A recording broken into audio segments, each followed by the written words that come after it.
السلام علیکم ورحمۃ اللہ وبرکاتہ۔ عزیزان گرامی، آج میں آپ کے لیے ایک کہانی لایا ہوں۔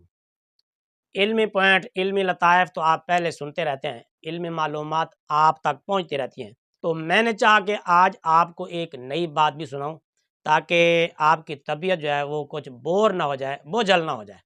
تو اس طرح کی گائے پہلے بھی آپ تک کہانیاں پہنچتی رہتی ہیں، علمی لطائف، علمی نکات وغیرہ بہت ساری چیزیں آپ تک پہنچتی رہتی ہیں۔ یہ کوئی کہانی شریف نہیں ہے، اور دو بھائیوں کی لڑائی بھی ماشاءاللہ آپ تک پہنچتی رہتی ہے۔ آج علمی پوائنٹ نہیں ہے، علمی نقطہ نہیں ہے۔ اگر آپ نے یہ کہانی سننی ہے تو ٹھیک، ورنہ وہیں سے آپ سکپ کر جائیں اور اپنا ٹائم ضائع نہ کریں۔ میں کہتا ہوں دلچسپ کہانی ہے، اور کہانی بھی وہ ہے جو آپ نے اپنی دادی اماں سے بھی یہ نہیں سنی ہوگی، یہ کوئی کہانی شریف نہیں ہے۔ دادا ابو سے بھی یہ کہانی آپ نے نہیں سنی ہوگی، کیونکہ یہ کہانی کہیں آپ کو ملے یا آپ کے دادا ابو کو، دادی اماں کو ملی ہوگی تو انہیں کوئی سنائی ہوگی۔ اس طرح کی کہانیاں میں کہتا ہوں نئی نئی چیزیں، نئے نئے معلومات اور نئے نئے انکشافات آپ کو یہاں ہماری اکیڈمی سے ہی ملتے ہیں، اور بس یہ ہمارا دعویٰ ہے کہ اس طرح کی معلومات آپ کو کسی اور پلیٹ فارم سے مہیا نہیں ہوتی ہوں گی۔ کہانی بڑی لاجواب کہانی ہے۔ میرا پتر کہتا ہے کہ کسی زمانے میں ایک بادشاہ تھا، اور کچھ لوگ وہاں پر بھاگ کر گئے اس کے علاقے میں، اس کے ملک میں، اس کے شہر میں، تو بادشاہ نے ان کو پکڑوا کے جیل میں ڈال دیا تھا، اور جیل میں ان کا ہمدرد نکل آیا، ان قیدیوں کا ایک ہمدرد خیر خواہ وہاں جیل میں موجود تھا۔ ان قیدیوں سے اس کی ہمدردی ہو گئی۔ وہ جیل کا سپروائزر تھا۔ میں چونکہ ایک پڑھا لکھا بندہ ہوں، میرا پتر کہتا ہے کہ جب وہ قیدی اس جیل میں پہنچے تو وہ جیل کا سپروائزر، یہ لفظوں پر ذرا غور کرتے جائیں آپ تاکہ اگلی بات آپ کو سمجھنے میں آسانی رہے۔ سپروائزر ان کا ہمدرد نکلا، جیل کا سپروائزر، یہ بات بھی ذہن میں رہے۔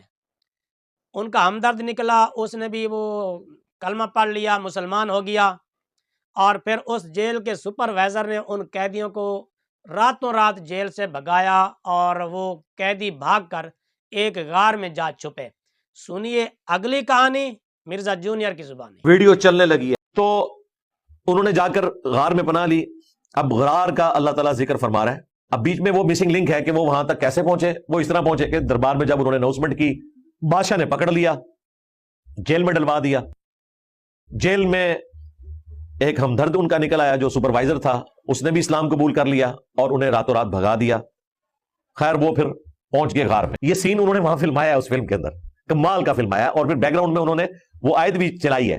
جی عزیزان گرامی، سنا آپ نے۔ ادھر ہمارا دعویٰ یہ ہے کہ اس پلینٹ ارتھ پر قرآن و سنت کا حوالہ، قرآن و سنت کی بات ہمارے سوا کوئی نہیں کرتا، مگر اس کہانی کا کوئی ثبوت، کوئی پروف فلمی دنیا سے ہٹ کر کہیں اگر کسی کو ملے تو وہ ہمیں ضرور دکھائے، اور ٹائم قیامت تک جواب دینا جس کا ٹائم قیامت تک کے لیے۔ میں چونکہ ایک پڑھا لکھا بندہ ہوں، اس دور میں اگر امام مسلم کا کوئی جانشین دیکھنا ہے تو ہمیں دیکھ لیں۔ یہ سین انہوں نے وہاں فلمایا ہے، اس فلم کے اندر کمال کا فلمایا، اور پھر بیک گراؤنڈ میں انہوں نے وہ آیت بھی چلائی ہے۔ نہیں، حوالہ جب ہمارا دعویٰ یہ ہے کہ ہم علمی کتابی ہیں تو پھر حوالہ تو علمی کتابی ہونا چاہیے، نہ کہ فلمی۔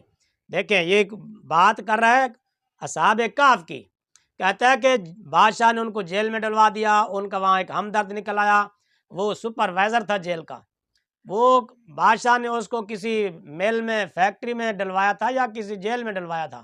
جیل میں ڈلوا دیا۔ جیل میں ایک ہمدرد ان کا نکل آیا جو سپروائزر تھا، اس نے بھی اسلام قبول کر لیا۔ جیل کا وہ سپروائزر تھا، یہ بات پہلے آپ کو معلوم تھی؟ جیل کے بھی سپروائزر ہوتے ہیں، یہ تو آپ نے ضرور سنا ہوگا کہ جیل کا سپرڈنٹ بھی ہوتا ہے سپروائزر۔ دیکھیں نا کئی نئی نئی معلومات آپ تک پہنچتی ہیں۔ میں چونکہ ایک پڑھا لکھا بندہ ہوں،